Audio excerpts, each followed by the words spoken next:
Hello and welcome back to another episode of Beyond the To-Do List. I'm Eric Fisher. This is the show where we talk to the people behind the productivity, and I love getting together with Mike Vardy and Steve Dotto every other week at times. In fact, on our Blab, the Productivity Powerhouse. You can find those over at blab.im/Eric with a K, the letter J, Fisher. Recently we did one all about the fact that we're this far into the new year, and how are we with our New Year's resolutions, and do we even do those, or do we do different things instead? What's the best approach to making change, or incremental change, or wide swath changes across our lives or our lifestyles? It was a very cool and interesting conversation. I think you're going to really like it because there's a difference and a nuance in the opinion and the tactics and the approaches across the board from the three of us, as well as our live audience that was there. But before we get to that conversation, I want to say thank you to Nozbe for supporting this episode of Beyond the To-Do List. Nozbe, in fact, is one of the things that I've been using in terms of tracking and getting a tighter rein on my tasks, but more importantly, the projects that those tasks are components of. Nozbe is a tool that I am using along with 300,000 other busy people and teams all over the world to get those tasks done, and to get those tasks done to move those projects forward to completion and being done as well. For myself, Nozbe's been instrumental in the re-engineering of my morning routine, which, if you've ever been a long-term listener of this show, you know that for a long while there, in fact, the question, in an ideal world, how do you start your day, was very much part of the mix of the conversational questions that I would talk to my guests about. What I've done with Nozbe is I've created this really cool thing that is part of Nozbe, which is create a template. And by creating that template and putting things in order, every morning I can go right to Nozbe. I click Create Project from my morning routine template. And then I have a nice, cool little checklist that I can even check off on my Apple Watch as I'm doing those things first thing in the morning, priming my day to be the most effective. So that's what I'm using Nozbe for. And the fact, again, that it's cross-platform, so I've been able to gather and collect tasks on the go with my watch, with my phone, or sit down at my laptop, which is effectively my desktop. And it doesn't really matter if you're Mac, PC, Android, whatever. It's cross-platform completely, so it does not matter. You really need to check it out. Head on over to nozbe.com/TODO. That's nozbe.com/TODO. Using that link gets you a 30-day free trial of Nozbe Pro, which also gives you access to a second account for a partner for free. See, so if you've got a VA, someone who's a virtual assistant for you, or it's your wife, your husband, a business partner, whatever, you can try Nozbe Pro free for 30 days with that partner by using that code, TODO. Head on over to nozbe.com/TODO. Get you and your partner a free 30-day trial of Nozbe Pro. I know you're going to like it. And I also know you're going to like this conversation with Mike Vardy and Steve Dotto. Welcome, everybody, to our semi-weekly Blab, the Productivity Powerhouse, with the powerhouse team of Mike Vardy, Eric Fisher, and I am Steve Dotto. We discuss all things productivity on this particular Blab. Often we have a guest, but today we have an agenda. Oh, so Eric, why don't you take the lead? Why don't you open us up today? The idea was, hey, we're near the end of January, so how you doing on those resolutions? And what do you do? Do you do resolutions? Do you not? How do you keep them? How do you do you let them slide? Do you make a bunch and then let a certain amount slide? I'm curious to see what your perspectives and approaches are, and I'll share mine as well. Yeah, I think that getting that from the chat room would be good too, because this is the time where things have, for a lot of people, have fallen by the wayside. Well, we're either about to reveal whether or not we even make them and why we don't, as well as, I think you just gave us the clue. Yeah. And there you go. So Eric, what do we, since you brought, sure, I'll start. Yeah, go ahead. I'll Eric. start. I don't. And the reason that I don't is because after so many years in a row of just thinking this year is going to be the year of whatever, I just got sick of doing it. And I thought, you know what? To quote U2, nothing changes on New Year's Day. And I mean, and I do that kind of humorously, but at the same time, like, I literally mean that. Like, New Year's Day is a day. And yeah, there's some specialness to flipping the calendar over. But again, digitally, we already do that all the time, or not. I just don't do it. I got sick of doing it, probably because I got sick of making them and then not doing them. That said, I have actually started something in January and kept doing it this year, which is a unique story. Let me share it real quick. Yeah. What did you start? Well, okay, Mike, this actually goes somewhat back to you and me at Podcast Movement. Do you remember what we were doing with the streak and everything? Yes, I do remember. You were the one pushing me to Mike Vardy and the word streaking should not be in the same sentence. That is very true. He said streak, which is similar, but it was similar. But basically, you kept pushing me. Hey, we got to go work out. We got to go to the gym. We got to go work out. I'm like, we're at a conference. Let's take it easy. Let's go have fun. And you're like, no, man, we'll get in a quick workout. We'll get our energy up. Then we'll hit the party. And I'm like, all right. And then when you made me do it once, then I did it. I don't know. All in all, I at that conference worked out 3 or 4 times in the 2-3 days I was there. And I was just like, what the heck?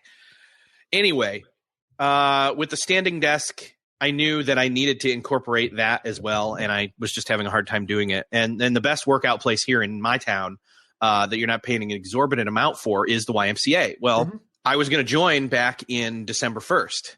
But then I found out they were going to do a deal in January where this $80 registration fee becomes a pay the day fee. So if you go in and on January 1st, it's $1. If you go and so on and so on, you pay the day. And I'm like, well, heck, if I just use the treadmill here at home a little bit just to get, used to it, then I can hit it hard in January and start really getting that groove going. And so I have. So, and here's the thing, I went today and I went yesterday, but before that I had missed about 3 or 4 days for different reasons, but I didn't let it stop me from getting back in there. And that's the approach I'm taking, is just I'm going more towards the, again, as Chris Brogan alluded to last show, the Cliff Ravenscraft approach, which is like he just said it and then you just kept doing it and doing it and doing it. And, if you miss one, it's not the end of the streak. The streak is that you just keep doing it in perpetuity. So that's what I'm doing. That's awesome. So you started in December and it's been going strong for 8 weeks. Almost. Yeah. Wow. Good for you. That's awesome, the biggest challenge. I feel different.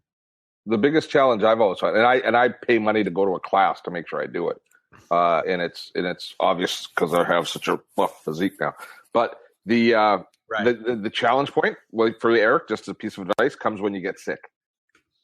And when you get sick and you come back from being sick, that's when it's hard to get back into that routine. At least that's what I found in the past. If I haven't, Well, let me point out one thing. Since almost 2 years ago, since I've stopped working in an office with other people and just working from home or, occasionally the coffee shop, I don't get quote unquote sick anymore. Now I'm jinxing it. And I've said that a few times in the past few weeks, but I really don't life without kids in the house. Isn't that awesome? Well, no, I have kids. He has kids. I have kids. I just am I am extremely careful. I'm doing the multivitamin. I'm doing the standing desk. I'm doing the water. I'm doing. I rarely get sick too. It's much more rare. Yeah, that's. I guess I shouldn't say I don't get sick. I have headaches here and there. There's a migraine every 2 to 3 months or plus, but I deal with it and I can deal with it much better. So good stuff. So Hectic Dad mentions that if we drop the semantics, didn't everybody pretty much set out to accomplish a particular thing in January? The real question is, are you able to stick with it? Did you make it? Did you make progress? I think that's something that we can ask people for me, I don't make resolutions either. For the record, I also did not stick with what Eric was doing. I've only recently started. So I got you. I may have been the catalyst to a certain extent, just to get you it in your brain to do it. You gave me a taste of what it used to feel like, and I liked it. And in the back of my mind, it wouldn't let me go. So I knew I had to get back. Well, for me, what I do is, I do 3 words for the year, like Chris does. I start my year in September to match up with the academic year for my kids, and also it does kind of match up with the way productivity works. Because let's face it, in the summertime, no one's really thinking in July, how do I maximize all of my, like, they're thinking I can't wait to get out of the house and go to the beach, right? In most parts of the world. So for me, what I've done this year for the first time ever is I set up 3 rules for 2016. Not resolutions, but rules. They are very specific, but they give me some flexibility. So the 3 rules that I have, and I've made wallpaper for my iPhone and for my desktop just to remind me. So the 3 rules for 2016 are, number 1, 2 drink maximum at social events. I know that once beer 3 happens or something like that, then all of a sudden beer 4 or maybe beer 5 happens. And I don't want that to happen. I've seen you. Yes. I've seen beer 4, Vardy. And I'm not a mean person, but I get a little bit overly fun, more so than usual. So that's a rule. So 2 drink maximum at social events. The 2 rule is work ends at 2:30 on Tuesdays, Wednesdays, and Fridays. So with my kids getting home ending school at 2:30, I want to make a commitment that from 2:30 onward on those days, that's when I'm home with them, which has led me to go back to work on Sundays because I need to make up that time somewhere. So my weekends are now split amongst Tuesdays, Wednesdays, Fridays, and all day Saturday. And then the 3rd rule is no soda pop at home. So I can have soda pop if I'm at a McDonald's. Let's say the kids are at McDonald's and we go there. That's fine to have a pop. But if I am at home, there's no soda at home. And I have kept up all of those. When I was in Texas, I had pop a few times. And I actually counted that I broke the rule because when I was at a hotel room, I considered myself to be at home. And I broke the number 1 rule once, and it was while in Texas at the last event, and it was at 2 separate social events that were about 4 hours apart. But I still had more than 2 drinks. I had 3 in total. So I said, so out of the last 20, what are we, the 27th today? Last 27 days, I have, and I use Momentum, the app Momentum on iOS to keep track of it. You keep score. To keep score. So I have 18 days so the 2 drink maximum rule I have adhered for since the beginning of, I've missed it one day, January 8th.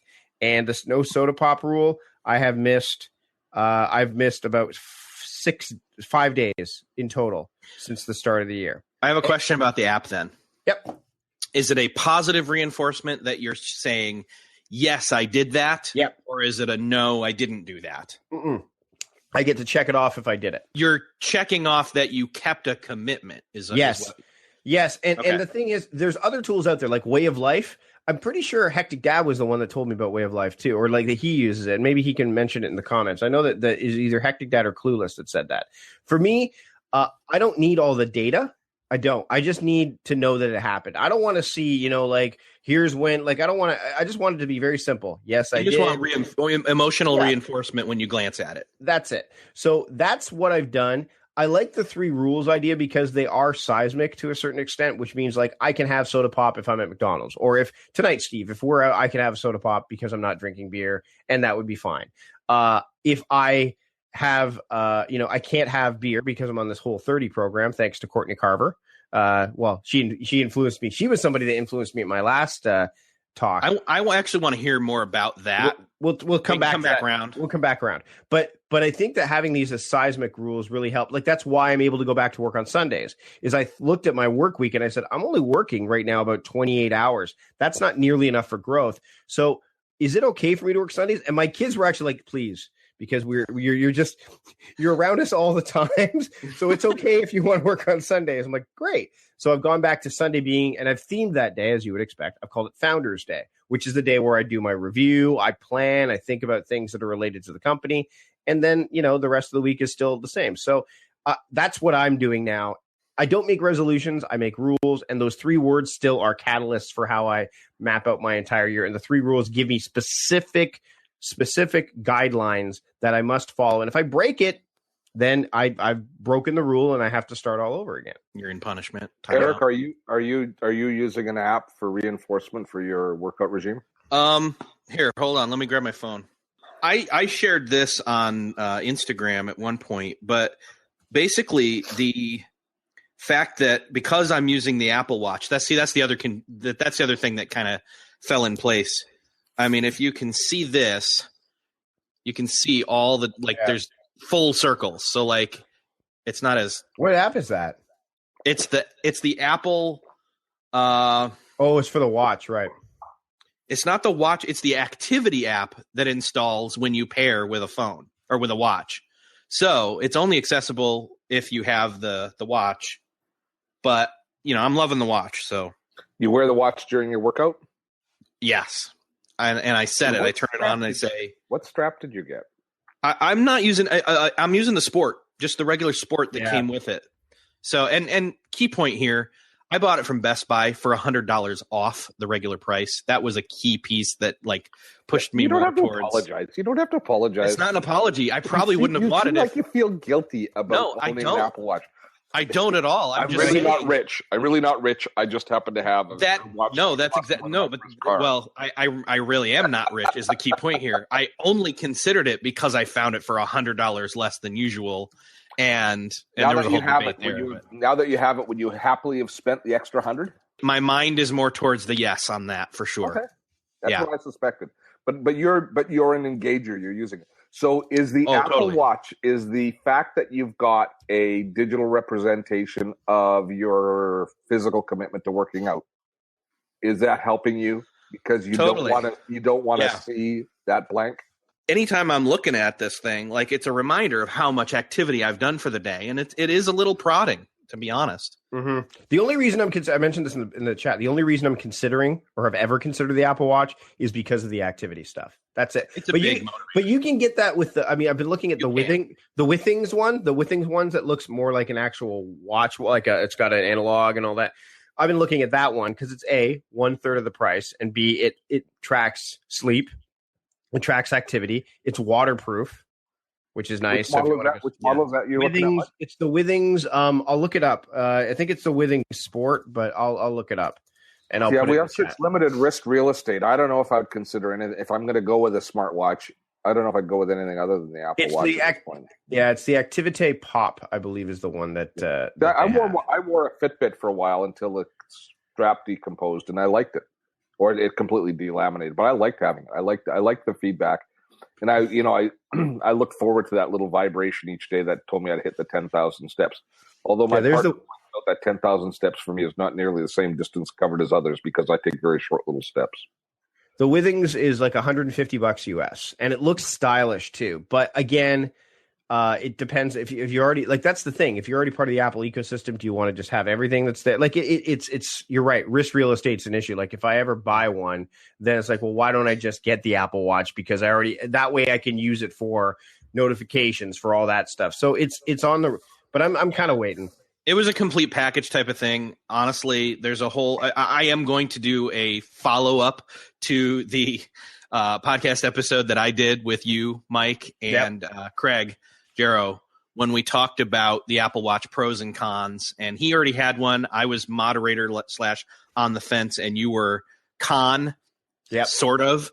I was largely con at that point. I still think that, for example, last night on the Fit Desk, I did a workout. I mean, I have Sleep Cycle on here, and I just kept my phone in my pocket while I was on the bike, and that tracks your activity too. So I think there are. I mean, the health app will track it on your phone, so it's not a necessity.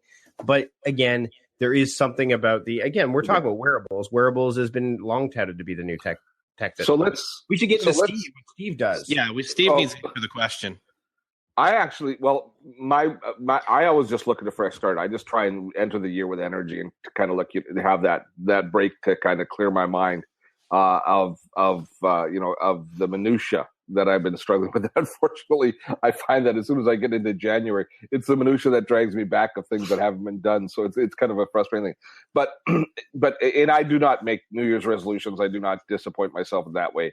I use January as a time to strategically look and try and create a strategic plan for goals. And I will set out only the first quarter worth of products, webinars, that sort of stuff, it always seems to feel really good at. Well, this time here, we're having more success than failure. So it's, from that perspective, it's good. But I do have a question for you guys. It is, for the productivity space, for when you hear of people making New Year's resolutions, making New Year's activities, or whatever it is, which ones make the most sense from a productivity space for you? And what I'm thinking of is I hear about guys that do I'm not sure. I'm not sure what they call it, but it's almost like a digital reboot or an online reboot, where they say, you know what? If I haven't dealt, for instance, people that have a bit of email overload or message, they're kind of in arrears as far as getting back to people and like some things. Email bankruptcy type of thing. Bankruptcy, yeah. So they just say that's it. January 1st. If I haven't replied to you in December, you're dead to me. It's that's not going to happen. And so I'm starting fresh again. Now, I'm wondering if that's one thing that kind of makes sense to me. And as a person who might be caught in the being left behind by somebody, they're saying, I'm sorry I didn't get back to you, Steve, when you reach out to them, but if I start fresh at the beginning of the year and you were lost in that, or if maybe you send out an email. But do you like that idea of a clean cut of saying, anything that's important? What is that line from Fiddler on the Roof? Good news will keep, bad news will refuse to leave. Right. But if you just kind of say, you know what, inbox might have 5,000 messages, might have 8,000. I feel I'm in a quagmire. I'm going to just delete it all, and anything that's important is going to come in, and I'm going to try and stay ahead of it now again. I'm okay with that as long as you have the framework in place to support it not happening every single January that rolls around. Oh, I think once you've done it once, you'll like it so much it will happen every January. You know what? I would say the intention is probably there, but without paying attention to it, it probably won't happen. Because a lot of people have this, they have email bankruptcy or task app bankruptcy or whatever, or Evernote bankruptcy or whatever they want to call it. I think that if you make the decision that, hey, you know what, I'm going to start fresh, and here's how I'm going to handle dealing with email going forward, so that way this doesn't get as out of control again, then yes, I'm all for it. If you don't do that, if you say, hey, you know what, everything's out of control, the old "you're dead to me" thing, I'll respond. I think what happens is that maybe subconsciously, as the year goes on, you're like, well, if I don't get to it, then I don't get to it. Like, you have to, because you could do it every month. Really, a lot of people could declare email bankruptcy every month if they really wanted to, or every week. So I think that you have to have some kind of structural framework in place to make sure that it doesn't happen again. And that's where I say, if you're going to make that kind of resolution, or you're going to make that kind of, choice, then choose to make sure that you've got something in place to support it before you make that choice. What do you think, Eric? Well, I think that plays into what Hectic Dad is saying here is, Steve, does that mean you're not buying into January being any different than May, August, or any other month? And that's the view that I try to take, is January is, again, just another month. It is something that you have to, we're looking at a bigger flip of the calendar than usual, but again, it's still just one flip. So. I'm going to get a little bit philosophic. I don't think we're built to treat every day and every week and every month and every year the same. I think that as a species, we live in a seasonal world where we have seasons. We have seasons of the year, and we have seasons of our life. It's a song. I feel like bursting into song. But we do look at that. So we do have a natural ebb and flow to our energy and to all of those other things. So at the very least, monthly is too soon for me. Monthly, looking at a new month as fresh, is too soon. It's not enough time for me to. It's not enough time for me to kind of get completion on whatever it is that I'm looking at. Quarterly, I could do. I think that's what I do. Yeah, I think my concern with that philosophical approach to a point is that what we tend to do is we tend to try to follow the seasons of the masses instead of our own seasons. So, for example, everybody starts in January. Well, what if that's why for a long time I didn't start until February, because everyone was doing all this stuff in January, and I'm like, look, to me, January is my month to kind of recharge. That's how I need to be. And with the kids now in school, September is the most logical place for me to have a fresh start, because the kids are going back to school, all that. So you can, I think, adjust your seasonal behaviors, or maybe you just recognize that that's how your seasons go. It's like me being a night owl versus a morning person. If I listen to all of the advice, or what most people are out there, they're a 9-to-5 world. I'd be up at 6 o'clock in the morning every single day. I have the luxury, which I've chosen to make happen, to not have to do that. I think that the problem with the way January is portrayed is that this is the start of the calendar year. By the way, Chinese New Year's coming up. It's now or never is what it's treated as. Yeah, exactly. So I think that's I don't think that's not something you should consider, but I think you should also consider, okay, do my seasons match up with the seasons that are being sent my way by the masses? Sort of. Well, Mike, I was going to ask you about your rules. Mm-hmm. Is it purposeful that you're starting them then right now, or did they start prior to the New Year switching? Like, does it coincide? Like, how are those rules? In other words, are they tied to January or are they tied to your seasons? No, in this case, it's my experiment to tie it with the beginning of the year. So it was, okay, it was, so it was trying it now for the first time. And the reason is because it's hard not to get caught up in the hoopla of January. I actually mentioned that when I was talking about it. I'm like, January, I mean, the calendar starts 2016. My calendar starts on January. Like that's the way it is. So I figured January. And the nice thing about that, I guess, the way I did it this way is September to December gave me time to set everything else in motion. My 3 words have already had an impact. I've planned all the way up till next August is already themed out. So I said, well, let's try this now and see what happens. So by doing that, it's not like I threw everything in at the beginning of January. I said, okay, well, September, we're going to start this. I've got my months already themed. So now let's just add this new thing to the equation and see how it works. That's how I did it.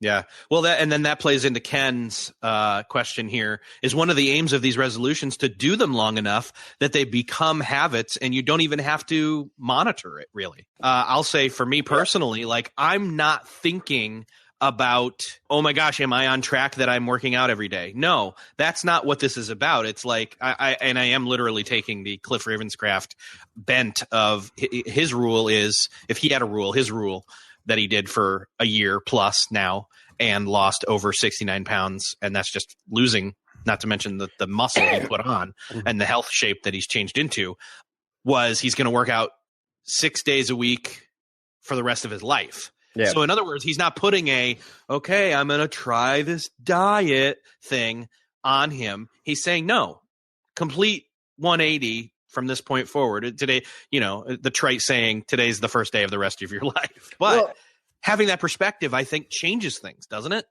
I do. And I think that this is an example of why I started the Whole 30. And I didn't start it on January 1st. I started this Whole 30 program. And what it is basically it's whole foods. So there's no dairy, no sugars, no gluten, no only stuff you buy at Whole Foods. No, we don't have Whole Foods in Victoria, so I'd be on a so walk. You're starving yourself. So you can go organic section at Thrifty's. I could, but anything like we can't even have legumes because of some of the stuff that's in it. Like during this, because it's kind of a pseudo cleanse to a certain extent as well. Courtney Carver, we were sitting in San Antonio having, of all things, a nice, really great pizza. And she said, I'm doing this Whole 30 thing. And I heard about it at her talk. And I said, well, tell me more about it. And I thought that's something I can get behind because it's simple. Like I know I can only eat meats. I know I can only eat vegetables. And I know I can only eat fruits. And meats includes seafood and all that stuff. But it also allowed me to keep those 2 rules I set up, rule number 1 and rule number 3, very easily because those were encapsulated inside of it. But I didn't start that January 1st. In fact, I wasn't going to start it until I got back from my travels at the beginning of March. But my wife and I looked at the calendar and we said, well, we could start it now and you'd be done in time for your travels to New York. And I said, okay, well, let's start it now. It wasn't. And the reason I started it is I was in Texas and I brought one of my custom fitted shirts that I had done about 3-4 months ago, actually maybe longer. And I didn't realize I grabbed it when I was packing. And it fit very snug, like to the point. And I've never had that. I weighed myself at the start of the program, and you only weigh yourself at the beginning and at the end of the Whole 30. And I weighed more than I've ever weighed before. I weighed almost 200 pounds, and I've never weighed that. And it was all like, yeah, well, but it's all like my dad. He's out of shape, and he gets that abdominal fat that makes him look like pregnant. That's dad. Yeah. And I don't want that. So I saw pictures of myself and I'm like, And also I've got young kids. I want to keep up with them. I'm turning 42 this year. I thought, this is a good thing to try. Mm-hmm. And my wife's often encouraged me to start to do some of this stuff. So I did. And I'm on day 10 today. And the first 3 days were very difficult. I was going through like withdrawal, sugar withdrawal, all that stuff. I can have coffee. I can't have my Cognitea because it's got a sugar replacement in it. I've had to be very, aware of it. But the reason I started it wasn't because it's January, wasn't because, it was because I thought, I need to eat healthier. I want to be in better shape.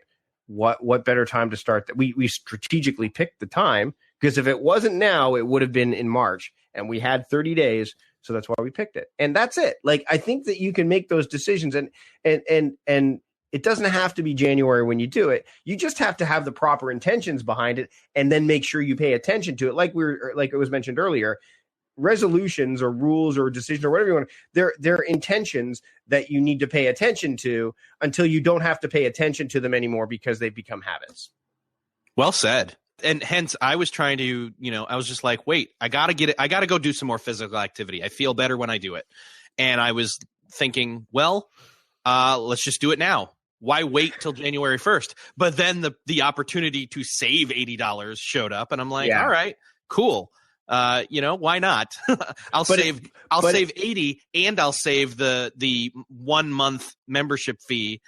So it was actually like 100 something. Now, if you went to the doctor and the doctor said, Eric, you need to start working out, which he has. If the doctor had said, do it now, and you had, it's only 2 weeks till January 1st, I'll just wait. What would you have done? Well, technically, my daughter, who's my doctor, by the way. No. Wow. My doctor, I saw probably back in September, October, November, somewhere in there. And he just basically said, hey, to clear this thing, to basically for blood work and to get my blood work to a better place for insurance purposes, you'll need to work out. And I'm like, okay, great. And so it was on my mind and I just never got to it. The one other factor about December was the fact that, one, it was so crammed full of stuff for holidays, as well as I was going to be in New York for a full week. And it was like, well, that's a full week that I'm not going to be, that I want to pay for the gym. You know what I mean? Yep. So, and Daniel J. Lewis in the chat room says, my doctor said no more monkeys dancing on the bed. It's actually jumping, Daniel, by the way. So Hectic Dad's got a question. So follow up to me. Are there resolutions that we've intentionally decided not to continue to pursue versus they died on the vine? That's a good question. No caffeine. That's been one that I've given up at one point, but and I have, that's one of the past ones that I did do, like kicked it off on January 1st, kept it going through into February and felt a lot better doing it.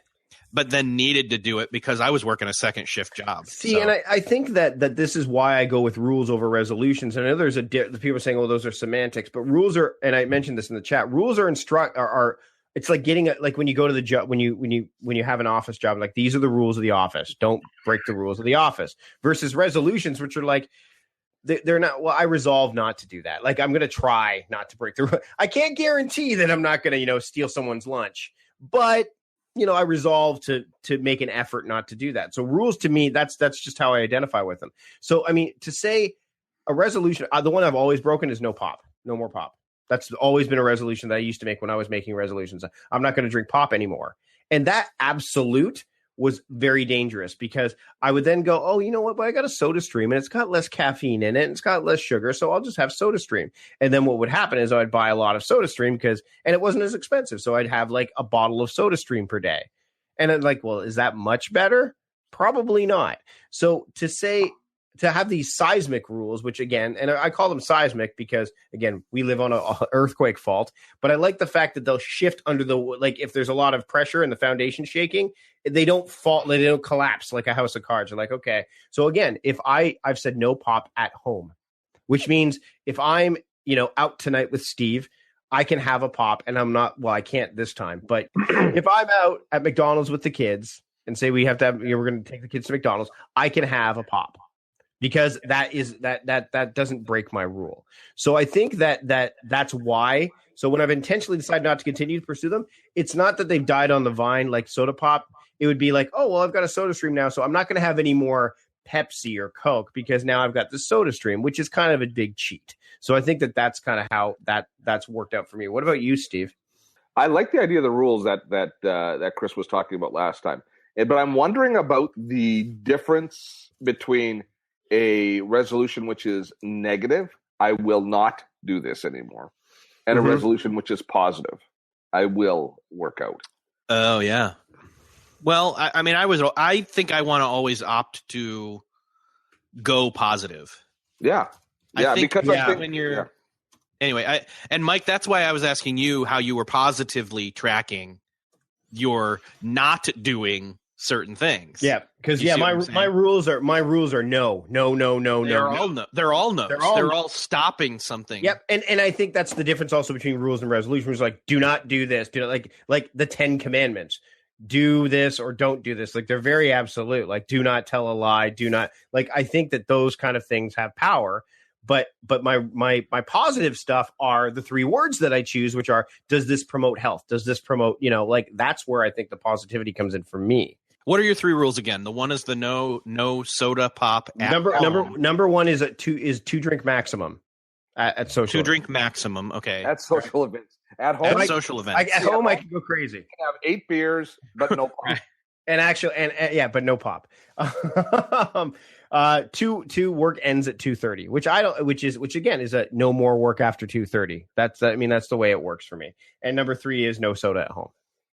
Okay. So those are all like, no, you do not. That's where everything ends. Whereas my 3 words are, I want to focus on on my health. I want to focus on being more helpful. I want to focus on having a more harmonious life. And oddly enough, if you think about those 3 rules, they actually are definitely promoting my 3 words.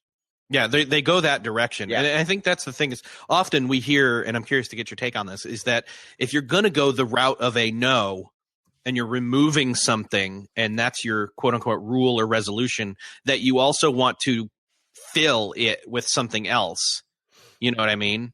A replacement, in other words. Yeah, and I think that that's what happens here is those 3 words, which, by the way, I started using in September because that's when I start my year.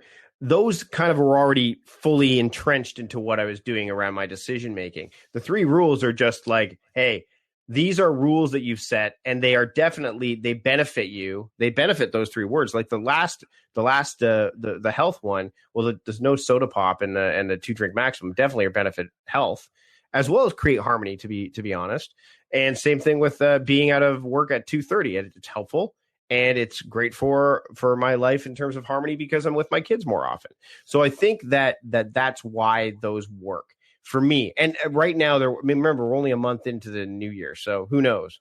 If these rules work throughout the year, then I will probably add it to my routine. I pick 3 words for September, and then I pick 3 rules for January. So Alexander does ask a practical question. Do you guys think it's beneficial to break your day into 30, 60, 90-minute micro tasks? I don't know how a 90-minute qualifies as micro, but if it's like building a house and you can do it in I think it's like, do we schedule? Like, I mean, is it scheduled? Like, I think is it scheduled? Is that's kind of what that means? Like, do we say, okay, do we use our calendar for that? I don't use my calendar. I mean, I theme my days, which allows me to kind of do the themed stuff outside of the stuff that's scheduled on my calendar. So no, I would say I don't schedule. I don't break my day out, and I don't think it's beneficial for me because my days are themed. So if I'm not doing whatever I'm scheduled to do at that time, which is like this blab or an appointment, then I'm looking at my theme for the day and I'm saying, okay, well, what's my, okay, so today's a audio video day, Wednesday. So what am I doing related to audio video? That's kind of how I break it out. I would say that I don't break the day into those segments of time, especially not 15-minute. But, when using a focus technique like a Pomodoro method, then, I'll select a task and then work it through that technique. But, I'm not going to make a 90-minute meeting or a 90-minute chunk of time where unless it's broken down into smaller pieces where then I take breaks of that as part of that 90 minutes. What about you, Steve? I do use, when I know I have a task to do, I do use distraction techniques to eliminate distraction. So something like using the 30 for 30 time or 30-30 timer, or something like a Pomodoro where I time out a task and I just try and eliminate all distractions for that task. But so often, I mean, I just end up, even though I'm not a really good multitasker anymore, much of my day is spent juggling a few different things just because of the nature of solopreneur. Yeah. So I do demark, a couple of hours in the morning for video. And, when I go into the studio and I work on things, and I try and keep that the same, but the rest of the day is usually pretty flexible. Right. And one of the things I found by now moving Sunday and adding Sunday to my work schedule is that some of my household stuff happens during that 2:30 to 5:30 block that I'm home with my kids. So if the kids are like, if my daughter needs to do some homework, I'll help her with that. I'll play, like, we just got the new Lego Avengers game. It just came out like Tuesday. So my son's like super excited about that. So and right now the weather's not really allowing us to go outside that much. So we'll play like spend maybe an hour doing that. And then I'll start preparing dinner. So really that is fairly structured just the way it goes.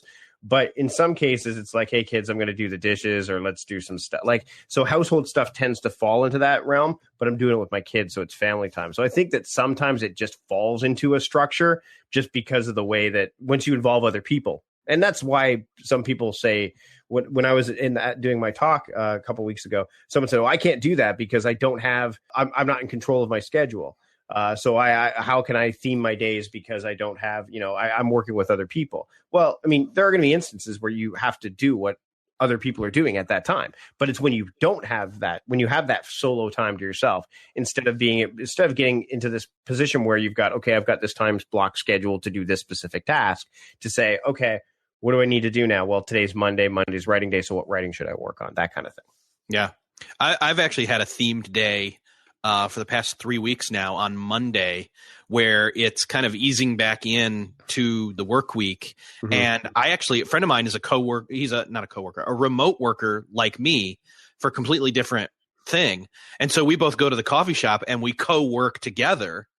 And so we have our water cooler time. We'll go and we'll, walk the 2 minutes to somewhere and we'll get lunch and we'll have a coffee. And in between all that, we're sitting there and we're like grinding away on stuff. But it helps us to break up the day that way, to have like someone say, hey, I just heard David Bowie died, that kind of thing, and talk about it for 20 minutes and then get back down to work. And it feels so much more natural or human, I don't know, than it does to just be like staring at a screen with text and things all day, I always find it curious, the fact that when I'm on the road and I do go into a Starbucks or into a location where I can just sit down and work, that I get more done than sitting in my hotel room, or even sometimes that I feel like I'm doing it at home. It puts me in a different zone. Is it? Yeah. You guys know change why that is? It's change of scenery, possibly the ambient and whatever atmosphere, everything that's going on around you. You see people you to focus more.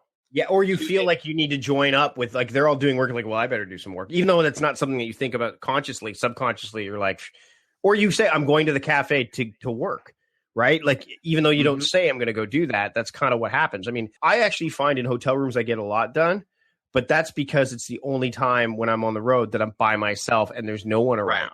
Right. It's the compressing of the time and task together. The whole work expands to fill the time you give it. Well, okay, I'm going to go to this coffee shop and I've got 2 hours. I have to get this done. Parkinson's law. Do it.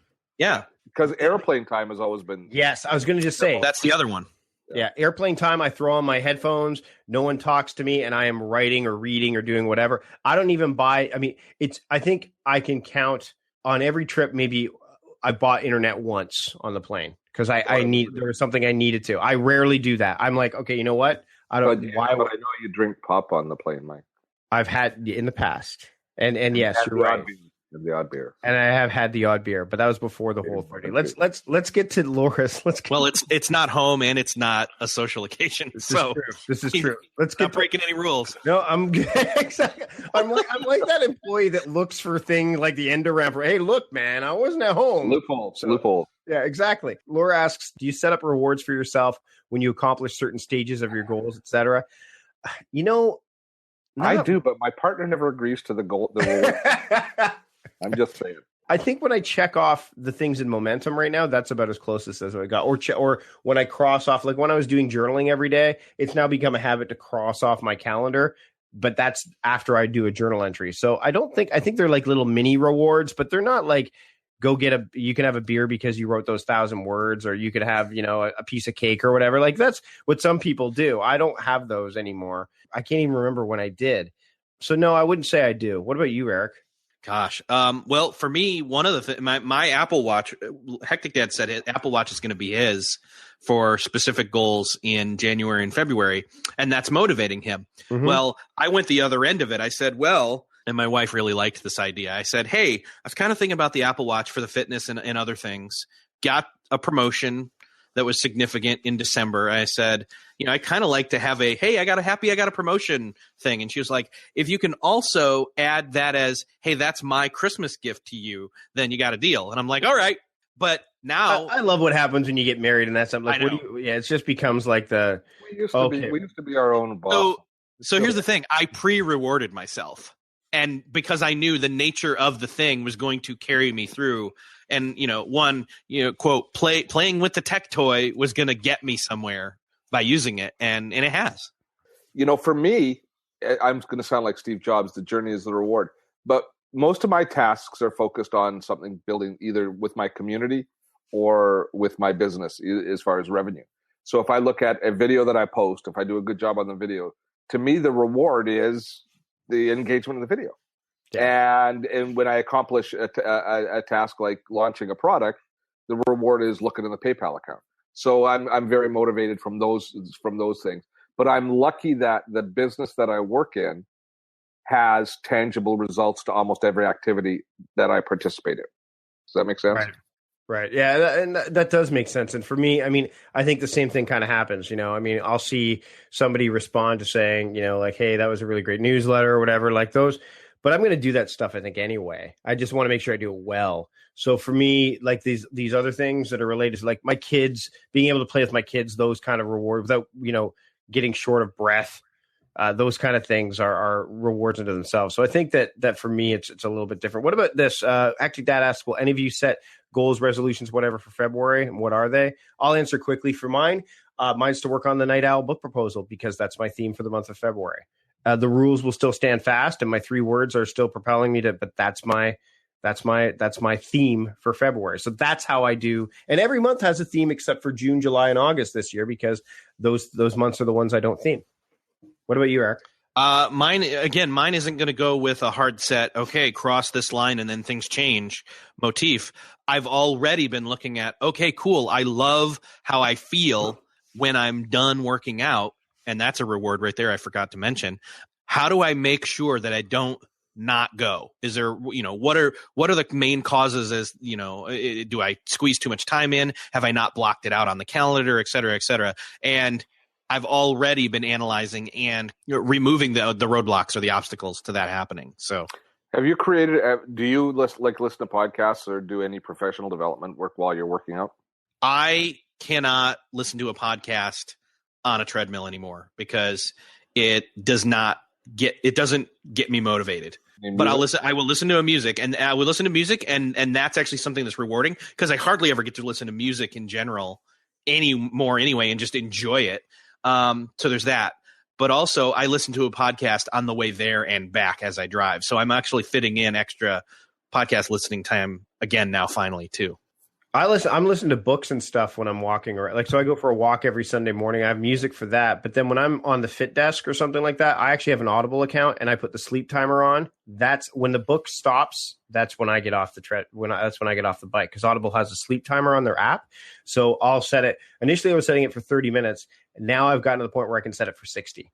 So I basically, when the book stops and Audible goes to sleep, I'm done biking. So that way I know I've biked for an hour. So I don't even have to look at the timers. All I look at and see how far I've biked. And I'm now at the point where I'm biking about 15 miles in that hour on the Fit Desk. So, and I'll make notes. That's the other thing is because books to me at this point, and I wrote about this recently in my newsletter. I said, I'm not listening to as many podcasts right now. I'm listening to more books. Right now, I just finished listening to The Rise by Sarah Lewis, and now I'm listening to Bill Walsh's The Score Takes Care of Itself. And there's some real gems in these books. And because it's a common theme, like I'm having this, I get to look forward to. It's almost like a look forward to, like, oh, I get to listen to this book now too, versus I have to hop on the bike, versus okay, well, what podcast am I going to listen to while I'm, it removes that decision from the equation too. So what about you, Steve? I still do listen to podcasts. And one of the reasons I listen to podcasts is I've kind of become part of that social media community. And so many of my peers do podcasts that it's kind of a way to keep up with them. Plus I learn a lot from them, but I also just don't want to, I don't, when I see them at Social Media Marketing World or something, I don't want to say, oh, you do a podcast? I want to be able to say, yeah, I enjoyed this or that. So it's I do it for that perspective as well. But I do love the idea of the books. And I do love, as I mentioned last time, that Whisper Sync concept. I recently switched over from the Kobo, which I clung to for too long because it was a Canadian product. I switched over to the Kindle, and I'm very, very, very happy. So what's a landing point here for people when they're talking about these major life changes or even minor life changes when it comes to resolutions or times of year, et cetera? You know what I could take from? I think that if you think about setting resolutions, you might want to think about reframing them. Mike's talking about having the words that he and Chris Brogan share, that concept, reframing. And the thing that I would say is I'm willing to bet if somebody was to do research that if you set a positive goal as opposed to a negative thing, that you're going to be more successful looking at something positive. Like you, Eric, you didn't say, I'm going to lose weight. I'm going to get thinner. You said, I'm going to exercise more. I like how I feel from exercising. You were setting something which there's a reward in itself, and you're thinking about it from a positive perspective. I think ultimately you're going to have more success in that particular space. And that's what I'm going to take away from this. As for me, I think that the way I treat these, the way I start my year, whether, whatever it is that I have both a boundary of like the positive reinforcement of these 3 words, and then the other boundary, which is here's where you draw the line in the sand. And what's interesting that I was talking to Graham Alcott, the productivity ninja, about this yesterday. And I was talking about like how everything I look at, somehow productivity seeps into the equation because it's what I do. All the rules I have will help me be more productive. If I don't drink if I don't have more drinks, I won't have a hangover the next day. I'll be able to be more productive. Same thing with the work day. I structure my days in a way that allows me to be more productive. Same thing with the soda pop thing. I mean, my energy levels have gone up because of this whole 30 thing as well. I'm reading more, my Sunday walks, all these things support more productivity. But not like just getting more done. It's more having the clarity and focus to get more of the right things done. So I think that when you're deciding, do I want to do resolutions? Do I want to have rules? Do I want to have themes? They give you these boundaries that your brain can gravitate towards and know, okay, well, this is where the line is drawn. This is what I should be doing. And then you can dig into the minutia a little bit more. So I think that, and if you fall, like you said, I mean, some people need specifics, like Eric saying, I want to work out to feel good. Well, some people need to say, I want to lose 100 pounds. And that's fine. If you need to quantify it, that's okay. Just make sure that don't say, I'm going to work out every day until I lose 100 pounds, because then you're adding another element of difficulty to it. Like, give yourself some seismic capabilities in there, because you don't want, if you get sick or if you end up traveling on the road for an extended period of time and you say, okay, well, where's I can't bring my workout gear with me, or I forget to bring it. How is that going to, you want to make sure that you've got some malleability there, because if you've got nimbleness there, then you're going to be able to make them stick and be more consistent with them. Good call. I think we're at the end mark. We are. Place to land. Yeah. Yeah. This is great. We actually wrapped up. I thought we stayed focused. So what do you do when it comes to New Year's resolutions or making incremental change in your life? How do you approach it? Do you just try to kick that sucker into gear and move forward, changing everything all at once?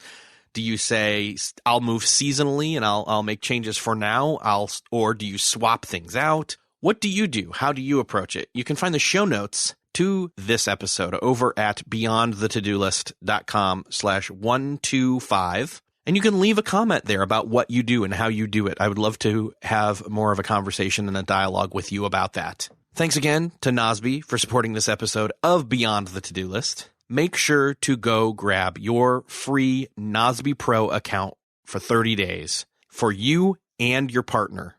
Whatever that person is doing for you or with you, you can both get that free Nosby Pro trial. Head on over to nozbe.com/TODO. That's nozbe.com/TODO. You'll save an additional 10% off when you sign up for that Nosby Pro account moving forward if you use the code TODO as well. Thanks again to Nosby for supporting this episode, and thanks again to Nosby for supporting my productivity. Thanks again to you, the listener, for listening. If you liked this episode, head on over to beyondthetodolist.com/iTunes and leave a rating or a review to let me know what you think of this episode and this show in general. I would be grateful if you did. Thanks again, and I'll see you next episode.